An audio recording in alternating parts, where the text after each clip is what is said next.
कांग्रेस से टिकट मिलने के बाद गोड्डा लोकसभा के कांग्रेस प्रत्याशी प्रदीप यादव लोकसभा चुनाव की तैयारी जोर शोर से शुरू कर दी है। टिकट मिलने के बाद आज प्रदीप यादव सीधा बाबा बैद्यनाथ मंदिर देवघर पहुंचे। बाबा बैद्यनाथ शिवलिंग की विधिवत उन्होंने पूजा अर्चना की। साथ ही बाबा बैद्यनाथ से जीत का आशीर्वाद मांगा। पूजा अर्चना के उपरांत कांग्रेस प्रत्याशी प्रदीप यादव ने मीडिया कर्मियों मुखातिब हुए। उन्होंने साफ कह दिया कि यह लड़ाई घमंड और विनम्रता की है और इसका जवाब जनता देगी। साथ ही बीजेपी प्रत्याशी निशिकांत दुबे पर निशाना साधते हुए कहा कि निशिकांत दुबे ढोंगी और घमंडी है। उनके खिलाफ चुनाव प्रचार प्रसार नहीं करने का सिर्फ वो ढोंग रच रहा है।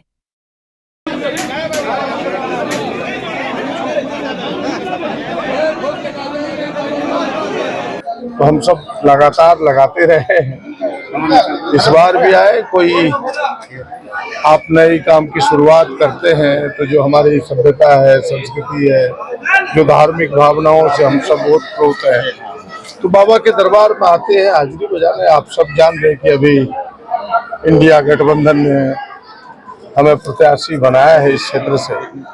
तो बाबा से इतना ही प्रार्थना है कि बाबा बहुत अन्याय सहा है इस क्षेत्र ने, अब अन्याय से आप मुक्त करो, न्याय के रास्ते को प्रशस्त करो। हम जैसे छोटे लोगों को जो जिम्मेवारी दी है इस देश के लोगों ने, इस क्षेत्र के लोगों ने, उस जिम्मेवारी को निभाने में आप सफल हो। क्या मुद्दे रहेंगे सर इस बार चुनाव में और कहाँ पा रहे हैं प्रदीप यादव 2024 के इस लोकसभा चुनाव? देखिए, कोई भी प्रत्याशी चाहे वो निर्दलीय खड़ा क्या ना हो, उसकी जमानत बाद में क्यों ना जब्त हो जाए, सारे लोग सोचते कि हम जीतने के लिए खड़े थे, चाहे वो शिखर वाले हों चाहे फर्श वाले हों। तो बस मुद्दे तो अनेक हैं, आते तो यही है कि लगता है कि जनता इस बार हमें समर्थन करेगी। और मुद्दे राष्ट्रीय स्तर पर भी है, स्थानीय स्तर पर भी है। राष्ट्रीय स्तर के मुद्दे हैं रोजगार कि कैसे दे लोगों को, जो बेरोजगारी एक बड़ा मुद्दा है, महंगाई बड़ा मुद्दा है। अभी हम सबों ने 5 न्याय और 25 गारंटी की बात की है कांग्रेस गठबंधन ने कि भाई 30 लाख लोगों को हम सीधी नौकरी देंगे, जो नौजवानों से अप्रेंटिस करा के 1 लाख रुपया देंगे, फिर नारी को खाते में 1 लाख रुपया देंगे। और हमने कहा कि हम कर्जा अडानी और अंबानी के माफ नहीं, हम किसानों के कर्जे की माफी करेंगे। तो और फिर जिसकी जितनी हिस्सेदारी समाज में है उसकी उतनी भागीदारी देने का यह जो प्रयास है, हमें लगता है ये राष्ट्रीय मुद्दे है। लेकिन स्थानीय तौर पर जो आप सबको पता है कि राज्य के राजनीतिक फलक पर जनता के लिए मैं 25 सालों से लगातार लड़ता रहा हूँ। लोगों का आशीर्वाद भी रहा कि हम लगातार एमएलए रहे हैं। लेकिन कुछ मुद्दे हैं जो झारखंड के हित में है, जो मुद्दे आज अनसुलझे हुए हैं, लंबित है, भारत सरकार ने उसे अनदेखी किया है। इन 14 सांसदों ने 10-15 साल में कभी एक बार उठाया तक नहीं।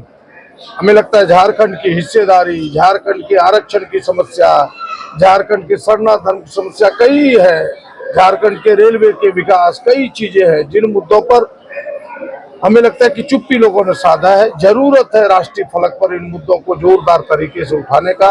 हमें लगता है कि दिल्ली में हम जैसे लोगों की जरूरत है जिन्हें झारखंड और झारखंडी के प्रति सोच हो, झारखंड का दर्द हो, इस दर्द को जोरदार तरीके से बयां करने की जरूरत है। ये हमारे मुद्दे हैं। निशिकांत दुबे कल प्रेस कॉन्फ्रेंस में उन्होंने कहा इस बार प्रदीप यादव को 6 लाख वोट से हरा है, क्या बोले?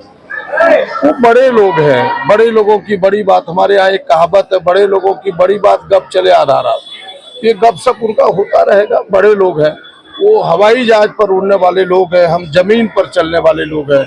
वो तो कहते हैं कि हम प्रचार नहीं करेंगे, लेकिन आज देखिए मुड़ी घुगनी खाने के लिए उनको गंगटी जाना पड़ा। देवघर में नहीं मिला उनको मुड़ी घुगनी, चाहे उनको देवघर में नहीं मिला, गंगटी जाना पड़ा गांव में।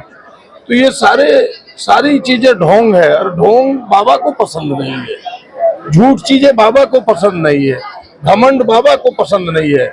तो ये घमंड और विनम्रता की लड़ाई है। इस बार लग रहा है कि आप शिकस्त देंगे? देखिए, जनता फैसला लेगी। हम कह दें कि हम शिकस्त देंगे तो थोड़ा जल्दी हो जाएगा।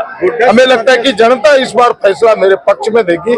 इस बार कांग्रेस का झंडा ऊपर रहे। गोड्डा संसदीय क्षेत्र में अभी आप कौन सा मुद्दा ऐसा देखते हैं जो आपके लिए बिल्कुल फ्रंट पे हो? हमने तो मुद्दे आपके सामने रखे हैं, सारे मुद्दे हैं।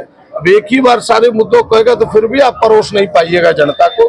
जिन मुद्दे को हमने रखा है वो मुद्दे काफी हैं, और हमें लगता है कि सबसे बड़ा जो मुद्दा है यहाँ इन 15 वर्षों में कोई व्यक्ति हमें बता दे जिससे लगता हो कि ना मेरा सांसद यहाँ है।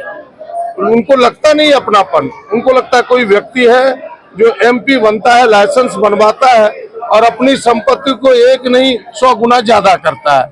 यहाँ ऐसे व्यक्ति को चाहता है जो जनता के बीच हो, जनता के दर्द को समझे, जनता की समस्या को समझे और उसे सुलझाने का प्रयास करे। वो व्यक्ति हम बनने का प्रयास करते हैं, क्योंकि लोगों इसीलिए उन्होंने कहा कि हम वोट नहीं मांगेंगे। हमने कहा हम तो वोट मांगेंगे, क्योंकि जनता हमारे लिए जनार्दन है, नर हमारे लिए नारायण है। तो भाई नारायण के पास ना जाए आशीर्वाद लेने के लिए तो किसके पास जाए? हम तो जाएंगे।